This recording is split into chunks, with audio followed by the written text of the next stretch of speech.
Welcome to my messy studio, everyone. My name is Mark, and I'm an artist and an art professor who uses fountain pens for drawing. And in this video, I'm going to talk about 5 common misconceptions around one of the most popular types of fountain pens, the flex pen. These persistent and frankly annoying myths make it much harder for you to make correct purchasing decisions and can even scare you away from buying flex pens altogether. Let's get started.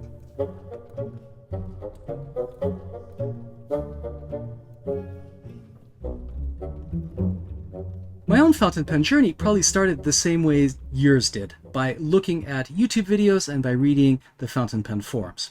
That's where I first encountered the flex pen and the mythical creature that is the wet noodle, which is a fountain pen community term for pens that are extremely flexible, going from an extra fine all the way to, let's say, a triple broad.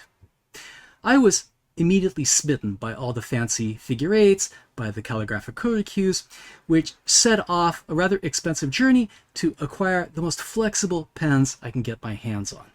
And after a number of years, I've acquired flex pens of a number of different flexibilities, including some true wet noodles, which I'm going to show you right now.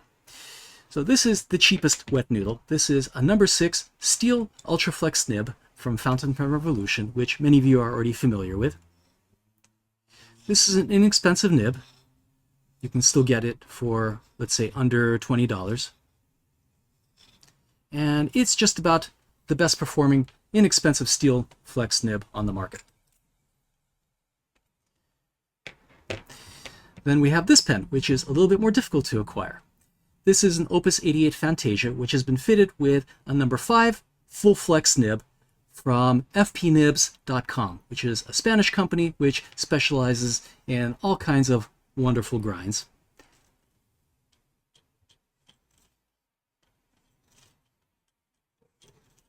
Really flexible, going all the way up to, let's say, 3 millimeters. And then we have this absolute flex monster, which has been made by Flex Pyramids, which is a YouTube channel here, and is made by a young English engineer who enjoys making these incredibly flexible modifications to regular steel nibs that go all the way up to 5 or 6 millimeters. Now, as much as I enjoy my wet noodles, I enjoy taking them out, drawing with them a little bit, doing fancy figure eights. Reality is, for most of my drawing purposes, I don't need this extreme degree of flex. And if you look at art history and the great pen and ink artists of the past, Michelangelo, Raphael, Durer, Rubens, you'll notice that they don't rely on that degree of flex either. In the case of Michelangelo, line quality is fairly uniform. There's a little bit of variation in there. In Raphael, the same. In Da Vinci, more or less the same. And it's only until you get to the Dutch printmaker Jacques Degain II, which is the 16th century, that you start seeing drawings with a great degree of calligraphic flourish. But even in those cases, for the most part, they don't rely on a tremendous degree of flex either. Probably nothing pushing past something like this. Then you have the drawings of the Venetian painter Tiepolo. This is 18th century, where you start seeing a little bit more line variation. But again, for the most part, for most pen and ink styles, whether modern or historical, you don't see a tremendous degree of variation. So the question is, how much flex do you really need? If you're honest with yourself, not that much. And when I'm doing my own drawing work, here are the pens I have a tendency to rely on, all of which are either soft or semi-flex. So let me quickly show them to you now. Let's start off with this one. This is the younger brother, the smaller brother of the number 6 Ultraflex nib. This is the number 5 Ultraflex nib, which has been fitted into a Kaweco Lilliput by cutting it down a little bit. I have a video on this on my channel if you're interested. Lovely flex, usable flex. That's the most important thing. And the great thing about this pen is that its starting point is slightly finer than the number 6. So one of my favorite pens.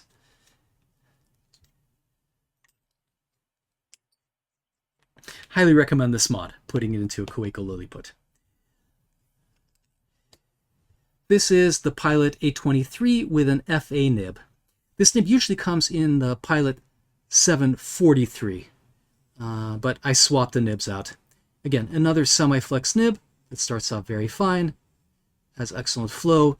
This, for full disclosure, has an ebonite feed in it, though the regular plastic feed these Pilot pens come with work perfectly well.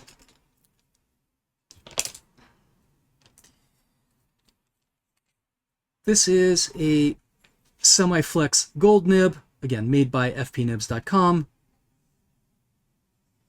A little squishier, a little bouncier than the FA nib. Absolutely lovely to draw with.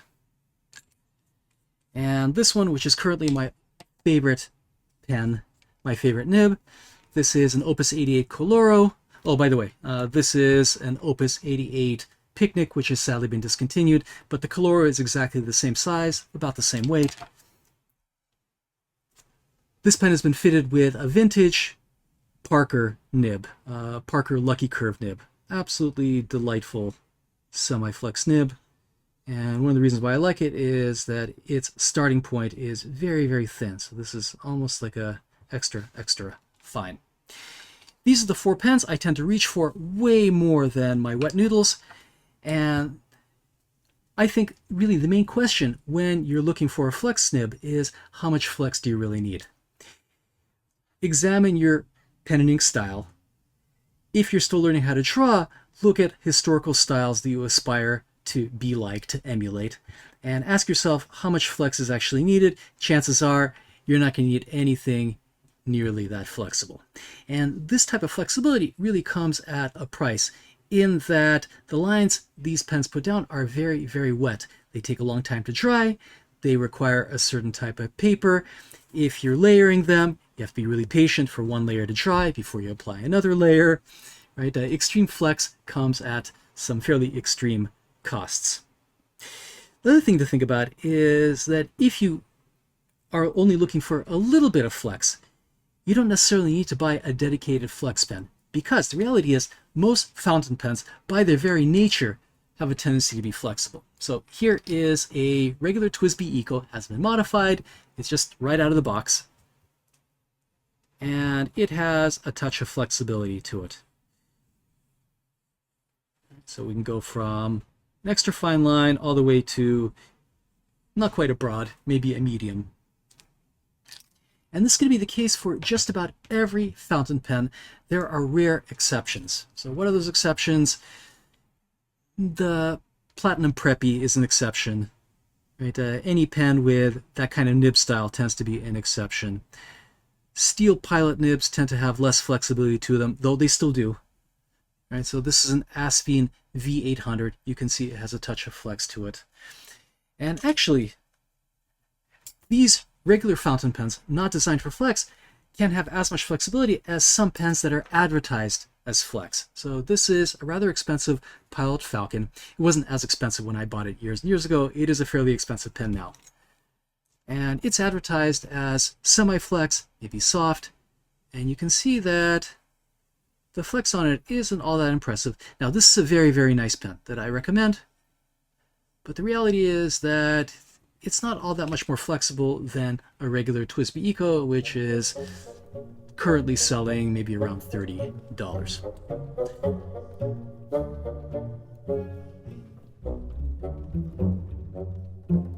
This is another very commonly found myth, and something you instantly encounter if you look through YouTube videos and read the fountain pen forums. And I'm here to report that while it's partially true, it doesn't tell you the entire story. So the general consensus is that fountain pens made in the golden era of fountain pen production were generally better than most of the fountain pens made today, specifically when it comes to flex nibs. Why? Because that style of writing no longer really exists. So with the advent of the ballpoint pen and modern writing styles, the need for flex was relegated to the realm of artists, calligraphers, so the knowledge of how to make good flex pens was partially lost. And following that general consensus, I once again went on a fairly expensive hunt to get the very best flexible nibs I can get. And I have a number of them, and they're really good. So for example, this is a Wall Eversharp from, I believe, the 1920s. And it features a semi-flex nib that is wonderful. And one of the many reasons why vintage nibs tend to be better is because they tend to have better flow. So their feeds were very well calibrated to provide just enough ink when you need it. So when you flex, they give you more ink. But when you write with them normally, they don't gush. And that's something that is often the bane of modern flex pens, in that the ink flow is consistently wet all the way through, whereas with vintage pens, it can vary.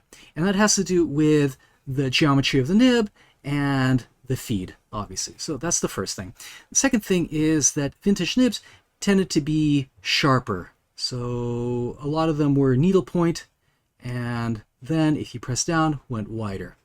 So that is one additional advantage. And the third is that vintage nibs tend to be very snappy, meaning that they have this calligraphic precision where they can go flexible to back to normal writing very, very quickly. A lot of modern flex nibs are a little squishier. They're a little bit slower to return back to normal. Now, this is a property that mostly concerns calligraphers, people who are doing very, very precise calligraphic styles. It's not going to make as big a difference when you're actually drawing with the pen. So yes, vintage pens, vintage flex nibs, let's put it that way, let's be specific, are in general really, really nice. But here is the entire picture. They also come with a host of problems. So here is a very good example. This is a Waterman 52, which is a very commonly found vintage pen that has a little tiny hairline crack at the tines. So I can use this pen unflexed. I can flex it a little bit, but I wouldn't dare put it through its full range of flexibility. So often vintage flex nibs come with little cracks. Sometimes the tipping is worn off. So in the case of this Waterman 54, again, really nice pen. It has a very decent nib on it, but the tipping has worn off a little bit, which has made it sort of scratchy and a little bit uneven. So this one needs to be taken to a nibsmith to probably be retipped, possibly. This pen I can't really show you. This is a safety pen. It's missing the nib. The original nib was really fantastic. What's great, but this pen was leaky. It has a leaky gasket somewhere. Again, I have to take it to some kind of shop to get it repaired. So here is the problem with vintage pens. They're old, they're fragile, they can come with flaws. And here is one other disadvantage. This pen, as dry writing as it is, for the most part, if I give it a little shake, it's going to drip everywhere. Now, people back in the day learned to compensate for these kinds of faults. They made sure to store their pens upright, not to shake them too much. This is why the pocket protector was invented. For those of you guys unfamiliar, that's a little waterproof lining that goes into your shirt pocket, specifically to protect your shirts from the ravages of leaky fountain pens. All those problems make vintage pens not such an ideal choice for something outside of the studio, for urban sketching, for landscapes, right? So I have a ton of vintage pens. They sit protected in the pen box. I take them out, I draw with them. They never go outside, right? The pen bodies are fragile. This one is made of celluloid plastic. It's flammable. Not that that matters. I don't expose my pens to fire, but if it came close, it could melt, or it could set on fire, right? So a lot of these vintage pens come with all kinds of flaws. They're fragile even at their very best. they're not rough and tumble pens that you can use absolutely everywhere, like your modern pens. And the fact is, modern flex is pretty darn close, if not sometimes equivalent. So for example, this is an expensive pen, but it's a sturdy pen. This is, once again, the 823 Pilot, the Pilot 823 FA, and it comes pretty darn close in terms of flexibility and tuning in terms of ink flow. However, some of my far less expensive pens also are very decent. This is, again, a Coeco Lilliput Steel. It has a very inexpensive Ultraflex nib from Fountain Pen Revolution, and this has a regular feed in it. It's a plastic feed, and also has a very decent balance of ink flow. It's snappy, and this is inside an absolutely indestructible pen. So I can run this over with my car, not a problem. Can't really do it with a vintage pen. Then there's the issue of trying to acquire a vintage pen that actually works really well, because there are tons and tons of vintage pens on the market in various degree of repair. Sometimes they're estate sales, so they come completely untested. You get the pen and it's completely clogged, or it has broken parts in it. I've had this happen more than once, even with careful shopping. So you want to make sure you're buying from a reputable source. You want to make sure the pen has been very recently restored, and even then it comes with a host of problems. So that's something to consider. No, it's not entirely a myth that vintage flex is better, superior to modern flex, but I think the drawbacks that come with vintage flex, the problems, outweigh the performance, because the performance of modern flex, I think for most drawing purposes, is going to be equally good. However, it's missing all of the complications that follow vintage flex. There is one notable exception, and that is the category of German mid-century pens. So these are pens made in Germany, and there's some other countries that make very decent pens, from the 50s, the 60s, and the 70s. This one is made by Montblanc. I have a video on this entire category where I show you a bunch of my pens from this era and geographic location, and talk about why, even though this is a vintage pen, it is a really good practical choice. So these pens tend not to go super flexible. They are mostly in the semi-flex category, but they are workhorses. They're not terribly expensive. They work super well. You want to buy one with a refurbished piston. So originally these came with cork pistons, and most of the ones out in the market today have silicone replacements. Now, at a certain point, I believe somewhere in the mid-60s, the pen started being manufactured with silicone pistons, and they no longer used cork, which obviously wears out. But these are absolutely wonderful. They're not terribly expensive, and there is a whole range of brands. And you can still get pens for around $100. So this is a Montblanc. Pelikan is another good brand. Look at my video for my recommendations for German mid-century pens. Those are probably the only exception, where you have excellent performative flex paired with an incredibly solid pen body that's actually usable out in the field. There is one other alternative which I really love, and that is to take homeless vintage nibs and place them into modern pen bodies. So I already showed you guys an example of this. This is an Opus 88 Coloro, into which I have inserted a beautiful number 5 sized Parker Lucky Fold nib from, I don't know, I think this is the teens, maybe the 20s. This is an absolutely gorgeous, gorgeous nib. Again, the advantage of a lot of these vintage nibs is how thin they start, which actually emphasizes the line variation. So I've got this one, and I have way more that I'm going to show you. Let's see. Here's another one. This is a Noodler's Boston safety pen. I know Noodler's is a divisive company, but their Boston safety pen is absolutely wonderful product. This was made entirely of ebonite, and it's been fitted with another gold nib.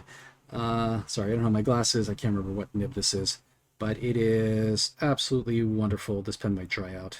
I haven't used it for a while.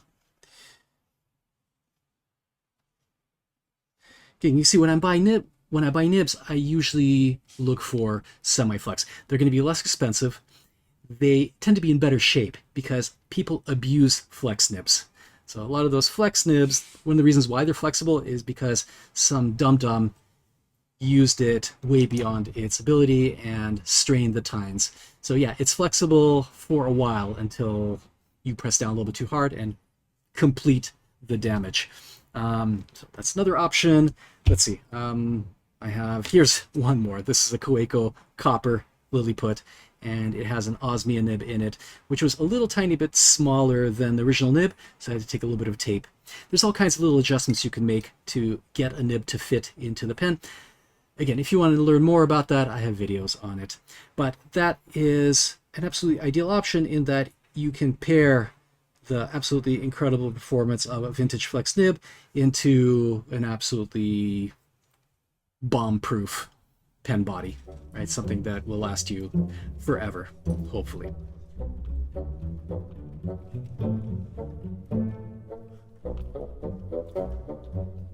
I've made this rather controversial statement before in previous videos talking about fountain pens in general, and that statement was that, generally speaking, gold has no advantages over steel when it comes to making nibs. And that unless you're looking for a status symbol or you simply like the appearance of gold, there's absolutely no reason to buy a pen with a gold nib. They're simply not worth the money. However, whenever I made that statement, I always made an exception, and that exception was when it came to flex, because historically, most flex nibs were indeed made of gold, and steel nibs tended to be stiffer. The reason for this is partially practical and partially historical. So, first of all, in the early days of fountain pen manufacture, when all kinds of nibs were being made, stiff all the way to flexible, a lot of the inks being used were highly corrosive to steel. So I'm thinking about iron gall inks. So having a gold nib was something that was pretty useful. The second was a historical element in that fountain pens were always a bit of a status symbol and often sold as jewelry in jewelry stores. Hence, you see fountain pens in the early days made of ebonite, but decorated with all kinds of gold furniture, gold overlay, for example. However, even in that early historical period, the idea that you needed gold to make a flexible nib was not entirely true. So, for example, this is a pen from the 1950s, one of my favorite type of pens, a German mid-century pen. This is the Gecha, and this was probably made during World War II when gold was scarce, and it features a really nice steel flexible nib. So even historically, manufacturers didn't require gold to make a flexible nib. And today, it's becoming increasingly less true that you need gold to make a flex nib. So I've already showed you a number of my flexiest nibs. We have the FPR Ultra Flex. This is the number 6, made of steel. Super duper flexy. Super wet. Which has nothing to do with the fact that it's steel. Again, this is its younger brother, the number 5.5. Super flexy. Also really inexpensive. But now we have a lot more options. So this is a steel number 6 nib made by Mahjong. This is an exciting new entrant to the steel flex market. This is an incredibly well-performing nib. And while the first two are modified to be extra flexy, this one is flexible right out of the box. I think this is a pen that's actually manufactured to be flexible, as opposed to an aftermarket alteration. Do these 3 nibs perform quite as well as my best gold nibs? No, but they prove something. The fact that you don't need gold to have extreme flexibility, extreme snapback, and really high quality performance. And more proof is the fact that many custom nib grinders have created flex out of regular steel nibs. So this is a regular Coeco nib that was turned into a semi-flex by fpnibs.com. One of my favorite nibs.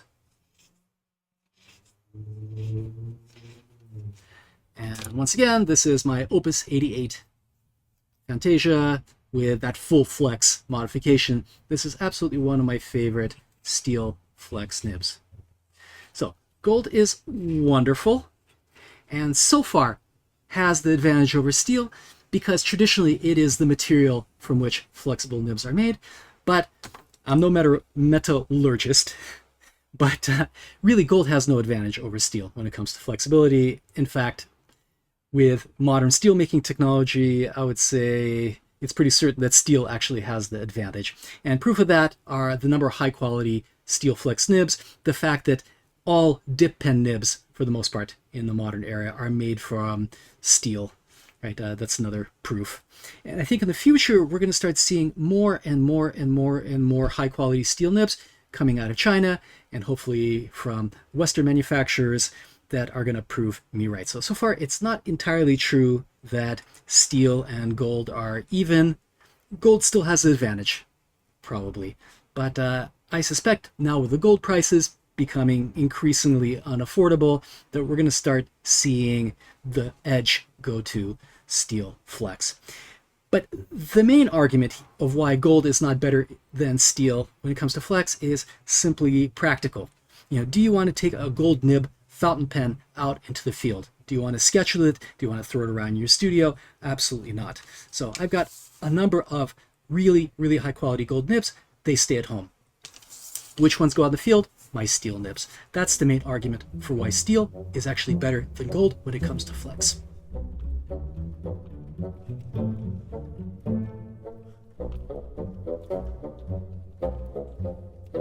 There's a lot of biblical sounding advice on the internet about the proper way of holding a fountain pen and the best angle at which it should be held at.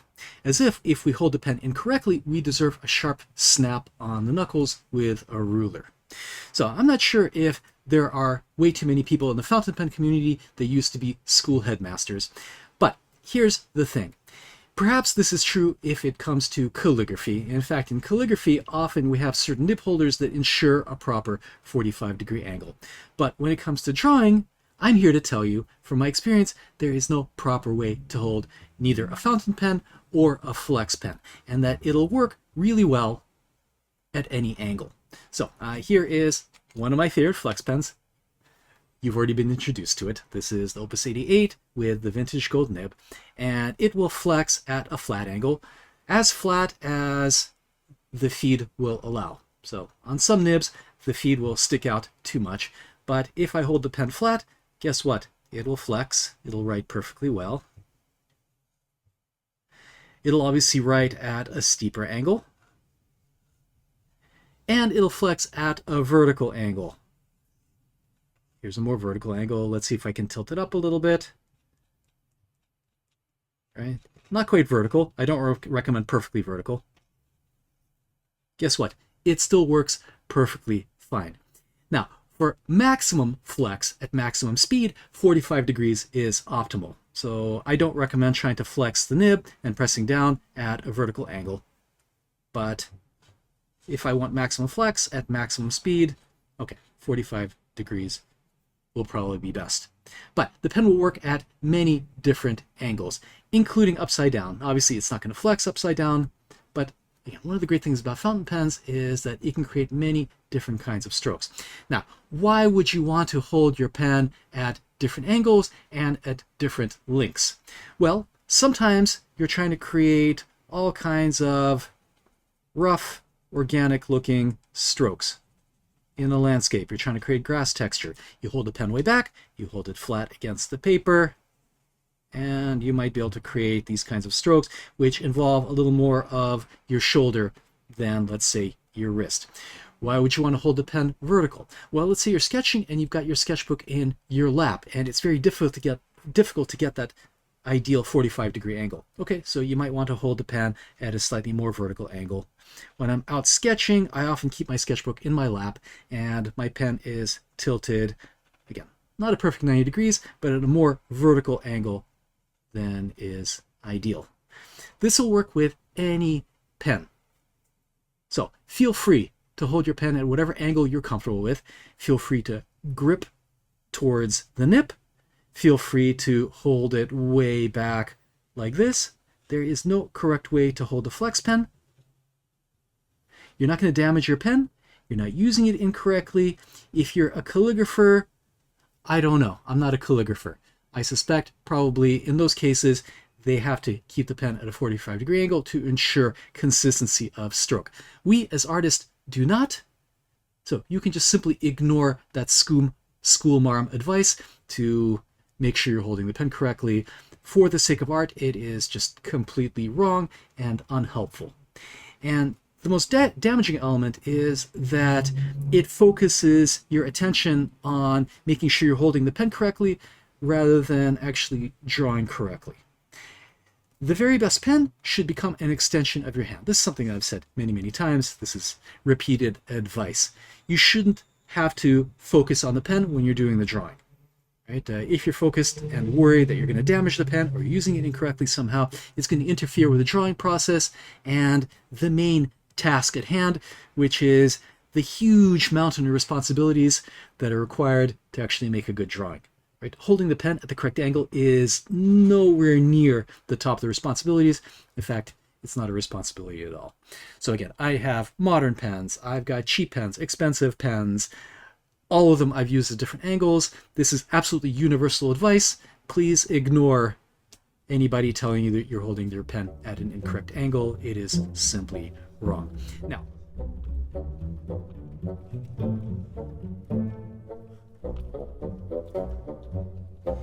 many people think that in order for a flex pen to work well, it needs to be paired with a feed with super generous ink flow, specifically an ebonite feed with a really wide channel. And on top of that, they also think that you need to use a special ink with high flow to make sure that the flex pen doesn't railroad. Well, I'm here to tell you that neither is true. Now, in some cases, for example, this number 6 Ultraflex nib for Fountain Pen Revolution, the setup is relatively difficult and you do need an ebonite feed for it with fairly generous flow. And it's going to write very, very wet on you. But that is indeed a requirement for this particular nib. However, in many of my other pens, the ink flow actually isn't all that generous. And in fact, many of my best performing flex pens don't even have ebonite feeds. So this pen, which again you've seen before, has a regular plastic feed unaltered. Right? So this pen usually uses a number 5 steel Yovo nib that's relatively dry writing. And without any alteration, it provides enough flow for the flex nib. That's just one example. Here's another one. This is a piston filler made by Asveen. This is, sorry, I can't remember the model number right now. I can get it for you. Again, the original plastic feed.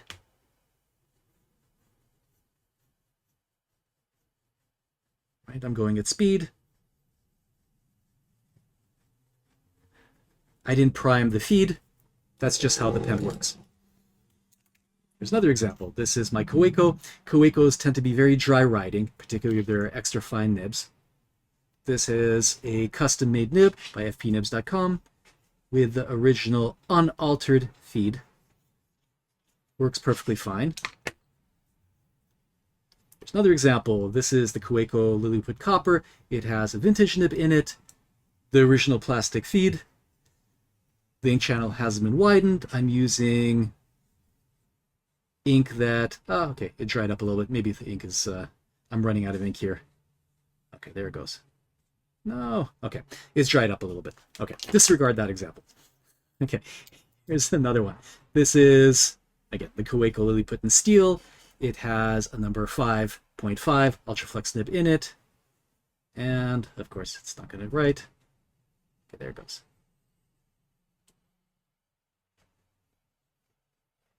Okay, so all of them using regular ink. It's not high flow ink. It's not specifically designed for flex, just regular ink with the regular feeds. So what does make the biggest difference in flex pen performance? It's actually not the flow. It's the alignment of the feed and the nib.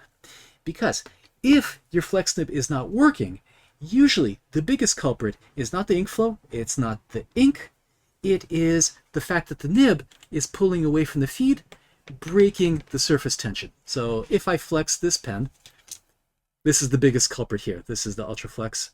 Right? The nib pulls away from the feed, starving the nib and causing railroading. What's the solution? The solution is to heat set the feed so that it presses gently against the nib and moves with the nib when it's flexed. That is the actual solution. And that can be done not only with ebonite feeds, but with plastic feeds as well. This is something that I demonstrated in a previous video, and it works brilliantly. That is the only hack, the only alteration that I made with this pen. I didn't do anything else to it. All I did was heat this plastic feed in very hot water and then very gently bend it upward. You don't want to bend too much. You don't want to put too much pressure. That's going to splay the tines so that no ink goes down the ink channel. You want gentle pressure so that when you flex the nib, the feed continues to make contact with the nib and continues to provide ink to it. And here's the thing, you don't want a super juicy line when you're drawing, right? So imagine you're drawing waterproof ink that you plan to go over with watercolor. You're not going to want to wait minutes, hours for the ink to dry before you apply watercolor. And in many cases, if you're using waterproof ink, if you have a lot of ink on the paper, it's not going to fully dry anyway. There's going to be surface residue on the line, and it's going to wash away, even in the very best performing inks. So you don't want a heavy ink flow. Or if you're only just using the pen and you're doing any kind of hatching technique, right? You're going to have to wait for one layer of hatch to fully dry before you apply the next layer. Otherwise, you're going to get pooling. And that actually happens with my Ultra Flex, right? Which is why I usually use it by itself when I want a super juicy line. So often juicy lines, particularly when they're flexed, are less than ideal. Right? They create lots of pooling. This takes forever to dry. Right? This is super, super ridiculously wet. And this is where vintage flex actually has an advantage. Right? A lot of modern flex pens are altered in such a way to create high ink flow because of this misunderstanding, this idea that you need super high ink flow in order for the pen to function well. This is the case with the Noodler's Ahab pens. A lot of the pens from Fountain Pen Revolution, they have super wide ink channels. Right? In a lot of vintage pens, they're actually fairly dry writing. They provide regular ink flow under normal conditions, and when flexing, they add just a little bit of additional ink flow to make sure that the pen keeps up. But the lines are actually fairly dry. Why? Because the feed makes contact with the nib as the nib flexes, providing the ink flow. So I think this is actually a really important misconception that frustrates a lot of people. So I have videos on how to improve ink flow. Again, the main one is to deform the feed. You can also add an overfeed, which helps the ink flow. But I would avoid taking a razor blade to your feed and improving the ink flow that way. That's an irreversible hack. Yes, it will provide ink flow. Yes, it will improve the performance of your flex pen. But chances are, it'll make your pen write so wet that it becomes unusable and drippy. Not practical for everyday sketching.